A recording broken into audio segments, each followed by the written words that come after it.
questions. Yes, sir, Cleveland. If you could go back and speak to your 50-year-old self, what would you say? So if you could go back and speak to your 50-year-old self. 50-year-old self, what would you say? What would you say? I would say, you know what, honestly, I would be I'd be even more aggressive than I am now.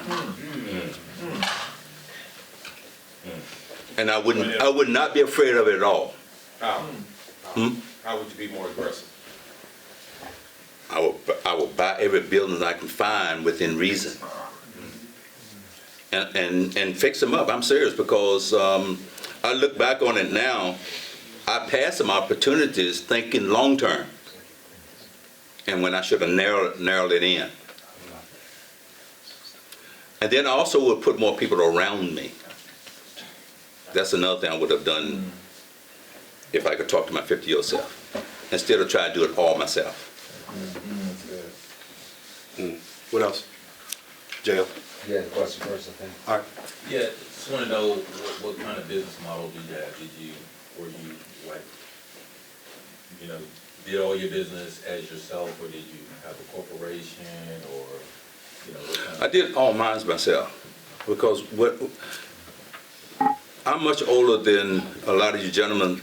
What happened when I first started, if I've had a business, there was a good chance I wouldn't have gotten a loan, a corporation. But I went in as Linwood Johnson. So even, banks even frown now at LLC. Now you can switch to LLC once you get started. But if you walk in and say, hey, I just started LLC and I want to just start a real estate business, they look at you like, yeah, okay. But now if you walk into the bank and say, I'm Linwood Johnson, now then you can switch it. Now this is my experience. Now I can switch all my business to my LLC.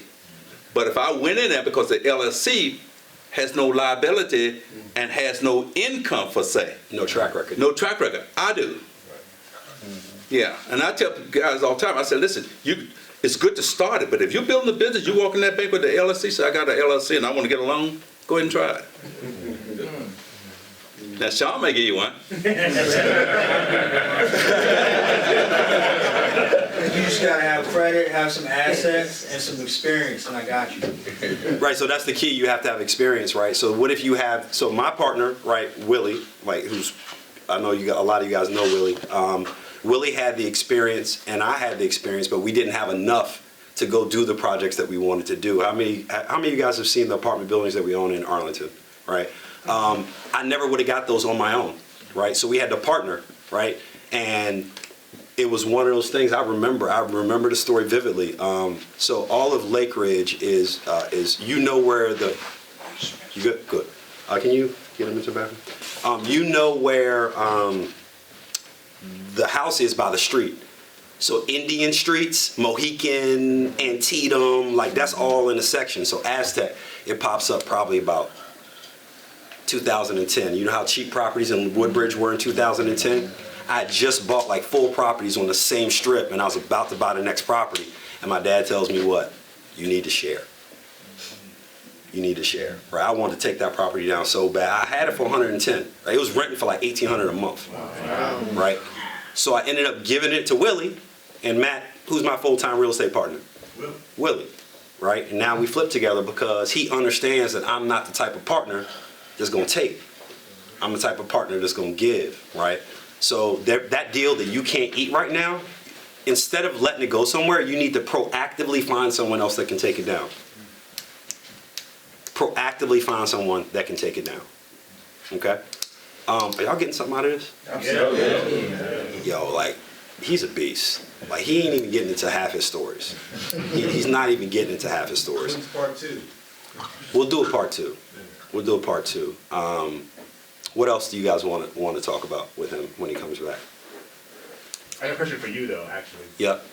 So for whatever you want your purchases, do you go in with a goal in mind, or do you go within, like, I'm gonna get a strategy over the next year or two? I'm thinking long-term strategy versus short-term strategy. Right. I want 2 exit strategies. No, I want 3 exit strategies. I want to be able to buy it and rent it flat out without having to refinance it. Right. I want to be able to buy it, fix it up, and refinance it, and then rent it. Right. or I want to be able to at least buy it and get out of it, not necessarily flip it to make income, right? Because some of my best properties I've learned through the process of how to flip it, so it helps me with my other rental properties when it comes time for me to renovate those properties. So as long as I have a strategy, exit strategy, 3 exit strategies in a property, I'm good. Now, a lot of people, when you hear my dad say that he keeps all of his properties, he doesn't keep all of his primary residence properties. He keeps all of his investment properties. His investment properties do not look like his primary residence properties. That house that you have that's 3,000 square feet, that's down like on Holy Road, is not a good rental property. It's not a good rental property. Do not turn that into a rental property. You need to buy something, a townhouse, a much smaller single-family house, right? Something smaller, right? Those are the things that he's keeping. He's not keeping the big properties because the turnover on those properties is too expensive. Holding them costs you. The tenant profile is too picky, right? That person that's paying $4,000 or $5,000 a month, guess what they're gonna end up doing in 2 or 3 years? Buy a property or move for another job, right? So you really gotta understand what type of profile, and my profile is Prince William County under $250,000. I'm looking at those all day long. I'm looking to, and I'm not looking at single families at $250,000. I'm looking at townhouses under $250,000. I think in Fairfax, you can probably go $350, depending on location, and probably get something that's positive cash flow, right? So I just want 3 strategies to be able to get out of the property just in case, because the market shift. How many market cycles have you been in? Like, yeah, let's talk about that. Let's talk about market cycles, because we all hear about when the market goes down, like it's going to be like catastrophe for everyone else. So you've been buying investment property since? You remember? Yeah, I'm trying to remember how old I am. You know, one of the things that in 2008, you remember when the market shift? People ask me all the time, say, LA, man, you still have your properties? I said, yeah. They said, man, you haven't lost any? I said, no. And the reason why is because I buy affordable houses. So if we're gonna get into this of investment, those big houses just don't work. You know, I leave those things alone. You know, my property, we're building a house right now is 200, I mean, we will end up spending about $120,000 in it. 3 bedroom, 2 full bath, a little over 1,300 square foot. I'll rent that house for $1,350, $1,400 a month. Now, if I finance that house, what is it, about 7, 8? Down there, it's less than $1,000, it's like $800, $900. Okay, and I'm renting for about $1,350 to $400 a month. That's a nice positive cash flow. Yeah, absolutely. Yep, But he had to build the house ground up to do that. I had to build ground up. So he had to learn a new skill set, right? So when you built your first property ground up, did you you ain't know how to do it, right? Oh yeah, I know everything. I never walk into something saying I don't know how to do it. I'll learn, just like we said earlier. I mean, I never tell the mechanic I don't know how to put an alternator on. I just want him to do it first time. Then if he do it first time, I guarantee I'll do it second time. And then another thing too, my brother, one of the things that if I could take my 50-year self back, I would have partners. Don't be afraid of partners. Partners, I always use this phrase. I tell people all the time, I say, listen, if you climb the mountain by yourself and you slip, you're going to fall. But if you climb the mountain and you got a partner in front of you that also on the other end of the rope, there's a good chance he can catch you. And so if I could do it over again, listen, we would be sitting here talking about me having 50 properties. I would probably have 500. Because I have a partner that can help carry me. And we can shoot off ideas. Don't be afraid of partners. And that's the thing that I think bothers me the most. We don't, no disrespect, we don't trust each other enough. You know, partners is a great thing. It's an asset. And we really need to take advantage of it. Yep. Yes, sir. What made you shift the strategy to go into the new construction route? Age, honestly. I'm almost 69 years old and I figure, you know what? I can get a crew together. I don't have to, I know what the walls are going to be because I'm putting them up. And so in my area, see, Waynesboro, Shenandoah Valley area is different than Prince William County. So I can put up new houses cheaper than I can buy older houses and fix them up. Right. Got you. If I can find the lot. So how'd you find the lot? So you're about to buy 4 lots, right? Yes. How'd you find the lots? Networking. I saw a lady cutting grass, and I said, and there was an old heart on it, and I heard her call. I said, listen, you ever think about selling it? Give me a call. 2 years later, she called me. She said, I was walking by my, you know what? She said, I got tired of cutting grass, and I was walking by my table, and I saw your car. You gave me your car 2 years ago. I said, yes, ma'am. She said, I'm gonna sell my property. And now, I'm paying $75,000 for 4 lots.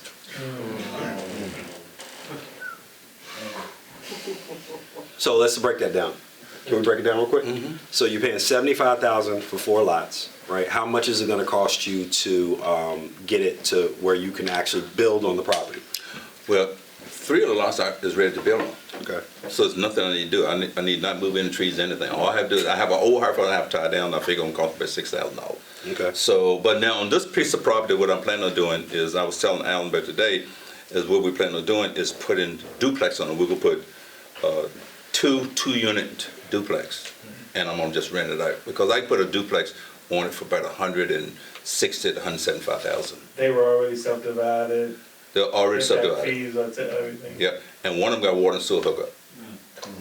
And now we just bought 2 that I'm building a house for now that has water and sewer hookup that I paid $37,500 for it.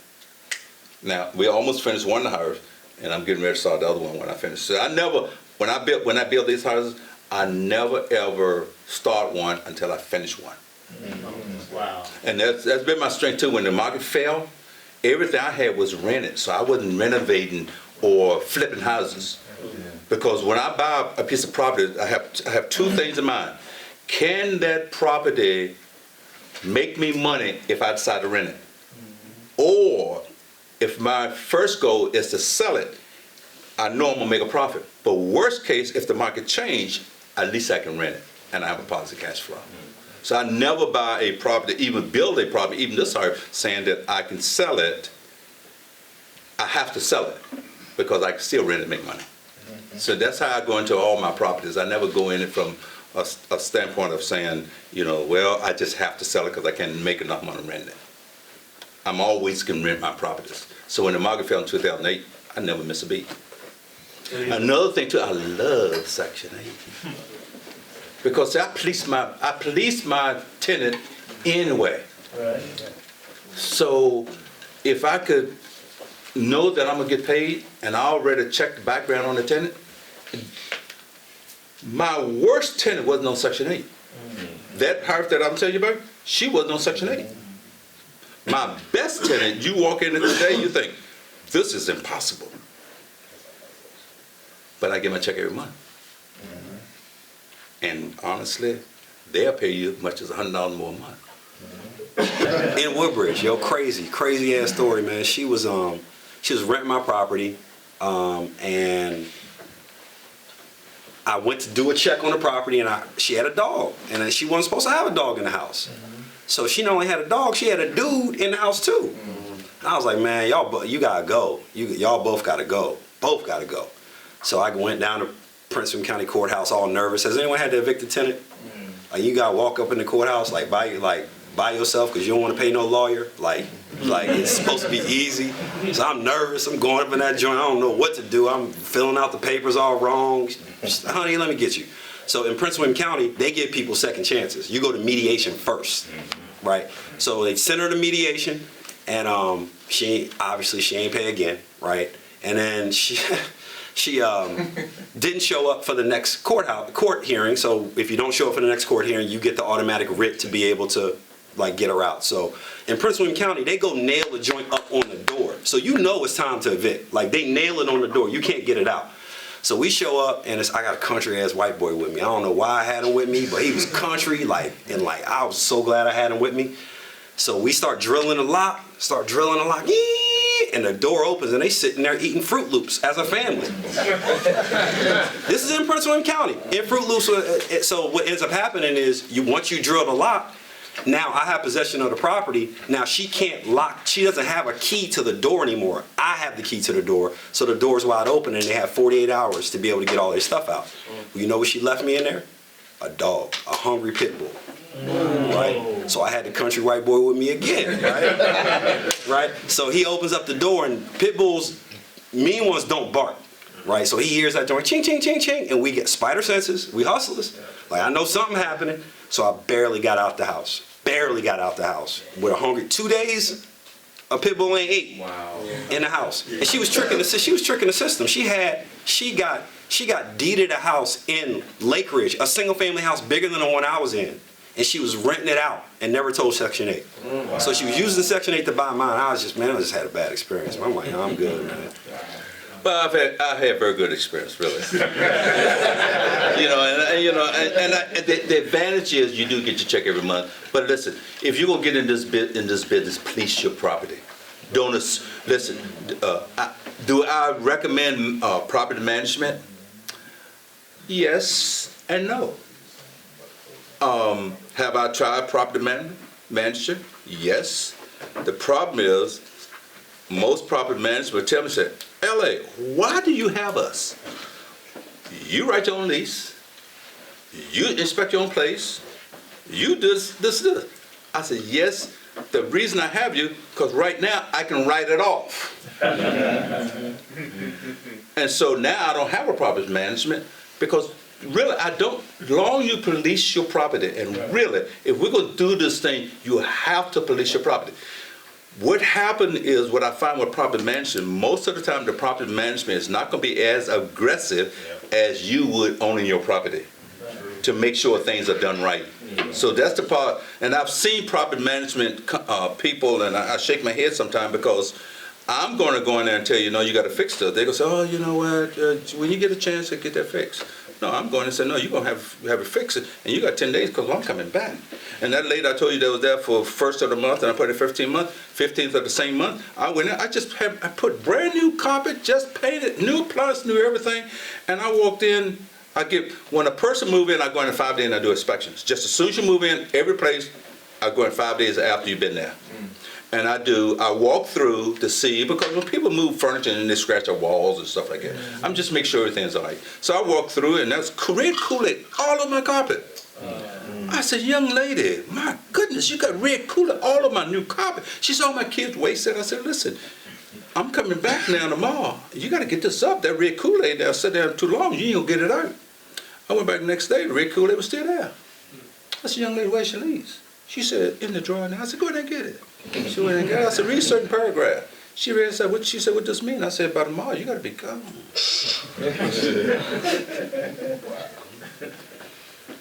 It's in my lease. And she was gone. Yeah, know your lease. Know your lease. Most landlords Absolutely. do not know their leases. Like, you'll sign it and it's over. Like, it is your instrument. It's your strength. Make sure you understand it. I think the strength in property management is that you get to know, like, real estate. Like, we have to, if we're going to do this at the level we want to, we have to intimately know real estate, right? We got to know about it, know about the components, know about the home, know about the neighbors, right? How many times have you bought a property based off of, like, the neighbors and the people around the property? Bless you. Quite a bit. Quite a bit. If he's not property managing his property, he doesn't get those opportunities. Oh, absolutely. Right. Absolutely. That's the same thing, when I did landscape, I built my business just by being in the neighborhood. I didn't have a sign on my truck, just being in the neighborhood. Hey, come on, kid, I need to get my grass cut. And the same thing with property. When I'm working on property, many times people say, you know what, I think there's a house down the street, the lady moving that up, and I think you might want to check on it. I bought quite a few properties that way. Right. Yeah. Right. Christian? So I had a question about what was your biggest setback and what did you actually learn from it? So I've learned a lot about your successes, but is there something like Alan's story about no longer wanting to buy in Section 8? Is there a setback that you've learned from?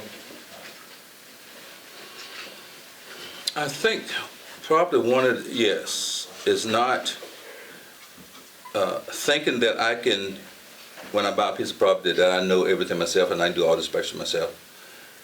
And I have gotten caught that way. Instead of hiring an inspector that would go in and inspect that property and with me and be willing to spend the money. And then a lot of time, instead of just coming up with a price, calling a realtor to say what this property is worth. Because a lot of time people want you to buy a property without a realtor, and I tell people, please don't do that. And another thing too, please don't sign the paper, get your lawyer, don't use the same lawyer. Get your lawyer, separate yourself from it. And I think those are two very, very important things. First thing, if you're gonna buy a piece of property, spend the money, whether it's $200 or $300, and have an inspector to go through it. But you also be there with him, so you'll see what he's seeing. That's good. And you talked about partnerships and the importance of partnering with other people. Do you have any lessons learned from partnerships going wrong? And how do you find a good partner? For me, it's easy. I never had one go wrong. That's true. Well, I think that you have to be equally yoked. Does that make sense? I've been married going on 48 years because I think I picked her very wisely, you know. And that's the reason I said put 5 people around you, because in that circle you'll find somebody that's going to say, man, I want to partner with you. And me, I live my life shaking a man's hand and walk away. I didn't say that everybody should do that. But for an example, one example that I had that didn't work out, I had a young lady that wanted to go and partner with me. And I told her, I went to church with her too, and I told her, I said, listen, okay, now you're very wise. I know you save your money. And I said, how much money you have to invest now? She said, $50,000. I said, good. I said, what I want you to do, I want you to write me a check for $25,000. Then I want you to turn around right here, and I want you to walk that way. She said, really? I said, yeah, and don't turn around. I want you to write the check and walk that way. She said, I can't do that. I said, see, you will never be my partner. You got to trust me. You got to trust each other. And I never entertained it again. So, you know, you get a feel for who are around you, and if you're going to partner with somebody, and you have to have the same conversation. Yes. You got to have the same dreams, the same goal, although you live in different houses, and I'm serious. The amazing thing for me, I'm in a very unique position. My partner know me well. We think a lot. Although he's actually on a higher level than me, which I'm proud to say. I feed off of him more than he feed off of me. So, Christian, number one, if you cheat on your wife, we can't be partners. That's a Right? fact. If you cheat on your wife, you're going to cheat on me. You can't take care of your kids, we can't be partners. Because if you don't take care of your kids, then you're not going to be a good real estate partner. If your lifestyle is different than me, like I pull up, I got an 05 Lexus, and it's like clean. That joint is like all the deacons want the joint, right? My partner, I can't partner with someone who drives a Maserati up on site. Like we don't have this. Our synergies aren't aligned, right?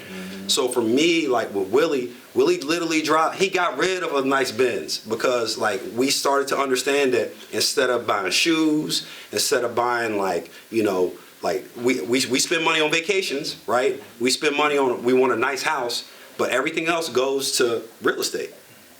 Right? Everything goes to real estate, and when opportunities come, they come. And the windows of opportunity open quickly, and they close real quick. Right? So we got to be like he's got to be solvent. He's got to have money. We've had to have those conversations. He's got to trust me when I say, look, it's $125,000. You got the money? Yeah, we need to settle in 30 days. I can't pump fake because I got my name written on the contract.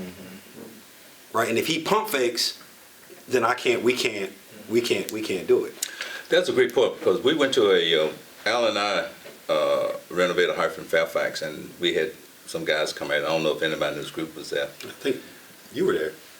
And one of the things I was saying, we was talking, and I went to the window, and I was telling the gentleman, I said, they was asking how did I do it, and I pointed outside, and there was I think it was a 98 O's 98. I don't know if you remember that, right? Remember that. Was sitting there, and I pointed to it, and they said, I said, right there?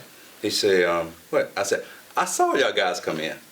You were driving the Benz and the Lexus and all that. And I said, that's your building. I'm driving a 98 O's, 98. Was it 98? No, 90 something, late. Anyway, I said, my money is in my building. Listen, I have a bunch of buildings. I drive a 1997 Dodge truck that I bought brand new in 1997. I tell guys this all the time. See, we have to change the way we think of it. I didn't say go sell them, but I'm saying we have to change the way we think of things. If you're going to do that, leave them at home. If you got them to pay for, leave. I didn't say sell them. I'm saying we have to rethink things. Listen, this is the phrase I always use. I don't want to live in a mansion on a hill. I want to be able to afford it. I don't have to wear the Rolex. I want to be able to buy it if I want it. But I'm more disciplined in true statement. I had a Corvette. Beautiful. Had hardly any miles on, didn't know how to drive it. Had to have one. Middle-age crisis, that's what they said I had. One day I was thinking, I was getting into the real estate business, and I was thinking, I said, something just don't feel right. I felt this disconnect. And so I was cutting this man grass in Charlottesville, and I cut his grass for 15 years. And something told me in my mind, said, when you go to his hearth, look around. So I always cut the grass on Thursday, and I drove up, and this man had this hearth, these big columns, and it got 50 windows in it. I looked at the hearth, and I'm saying, no, I don't want this hearth. I don't want to have to clean it. The voice said, no, look in his yard.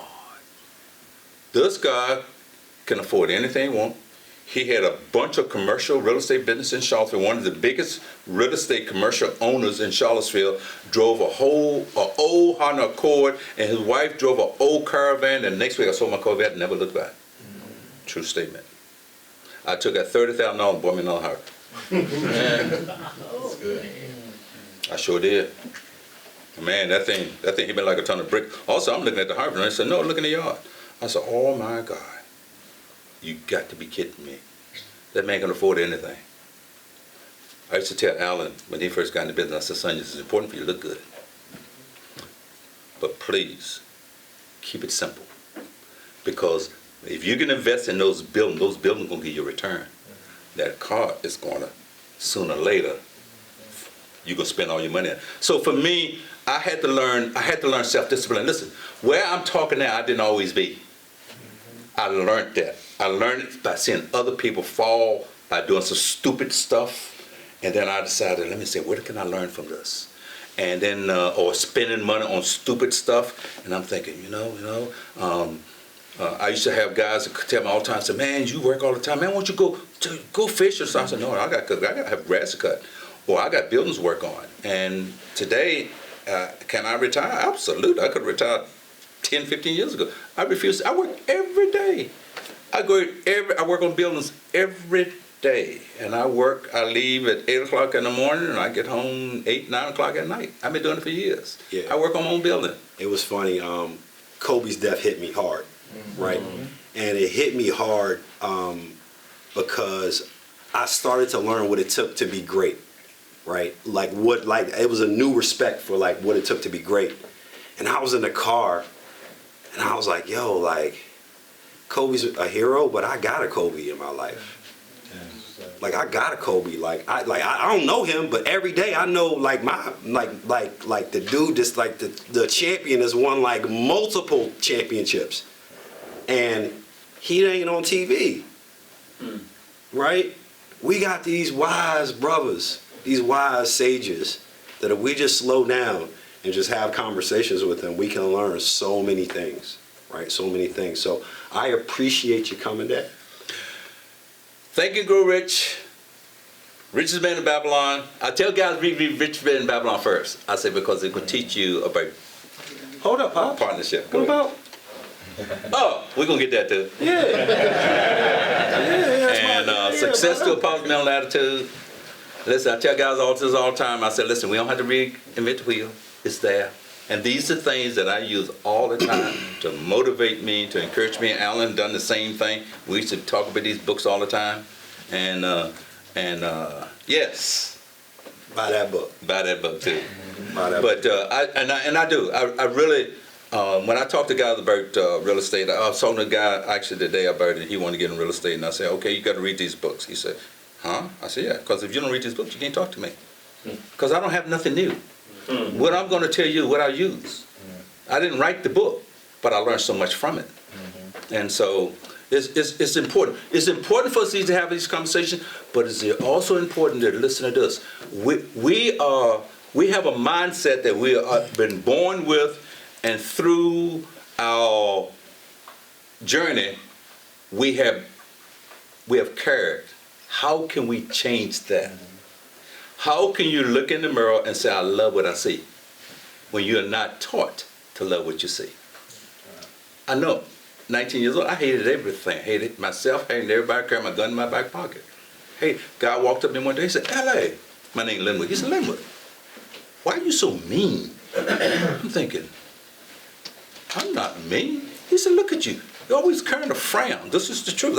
I lived in a trailer park. Sure did. My first two places I lived was in a single-wide mobile home. And I went to my mobile home, my home, and I looked in the mirror. I'm thinking, who in the hell is that? That's the truth. I was looking at me. I'm thinking, who in the world is that? I'm thinking, maybe this guy's right. Every day, for a long time, I would went in that mirror and I looked and I said, I love myself.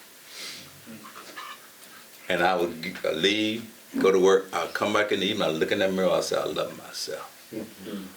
Until I began to see the most powerful, handsome man on the face of the earth. Walked in Lowe's one day, I was doing some renovation up here, had a mural that we putting on the bathroom wall, and I was looking at the mural and I got to the counter. I said, oh, this is gorgeous, this is beautiful. And the girl looked and she said, oh yes, it's a pretty mural. I said, no, the hell is the man in the mural. This is true. And then once I learned to love myself, everything that I wanted for myself started flowing to me. Maybe this is the most important message. We cannot go where we need to go if we don't even know who we are looking at in the mirror. It just don't happen. Listen, my love for my wife starts with me first. That's a fact. I've been married going on 49 years. My love for my wife starts with me first. That's the truth. My love for my kids starts with me. My love for my grandkids starts with me. And then when that guy told me that was the best thing he ever told me, because from that point on, I realized that I gotta love myself. Listen, I've heard the story. If anybody has said, oh, I just walked up in the morning and said, I said, no, it don't work that way. Because you're gonna get mad with somebody and you're gonna hate yourself and everybody else too. How can we change our mindset to realize that we are the most important? If you don't have it in you first, it does not flow to anybody else. So it's like energy. If it has to flow. And if we can connect to that, anything we want in life, we can do it. That's a fact. I love when people ask me all the time, say, LA, what is it that you don't do? I said, at this point, fly our plane. And that's the truth. If you tell me I can't do it, step aside. Now, I didn't say I'm going to run. I tell people all the time, get in the race. I didn't say run like Jesse Owens. I said, just get in the race and start running. You want real estate? Get in there and start looking. Okay, another strategy, I tell guys this, look for 10 houses every week. Keep looking. At least 10 every week. And sooner or later you'll find one. But don't buy the first one you see. And I do that. I look at houses after houses after houses, and then all of a sudden I find one. And I talk to people about, my conversation is always about real estate. Because sooner or later somebody's going to tell you something. You know what? Shirley's going to sell a house. It's a lifestyle, right? It's a lifestyle. It's a lifestyle, man. It's a lifestyle. Sometimes we try to turn it on and shut it off, but if you real estate all day, every day. Like to get the deals that you want to get, it's got to be that energy. It's gotta be that energy. And if you're not doing it, then you're not gonna get what you need to get, right? Then they said, you know what, man, you worship money. I said, yeah, and I'm gonna pay the debt when I get there. There's no worship here. There's no worship here. I respect it. I appreciate it. And I want more of it. What's wrong with that? Listen, if you ever buy a building, you say, well, you know, I'm just do just enough. I would tell you don't buy it. No, we got to get hungry. It's all good. Absolutely. Yeah, so he could be up here all night, and he will be up here all night. So we're gonna spend some time just talking. Appreciate you doing it. I kind of threw this at him. He didn't know what he was gonna do tonight. Like all y'all knew because the videos that went out, but no one he didn't know. So thank you for being a trooper, Pops. He always does this to me. And honestly, I love talk, but I'm a one-on-one person. But and I appreciate my son. He's the best. He is. He's the best. He said, speak it, right? He always does this to me. And honestly, I love talk, but I'm a one-on-one person. But and I appreciate my son. He's the best. He is. He's the best.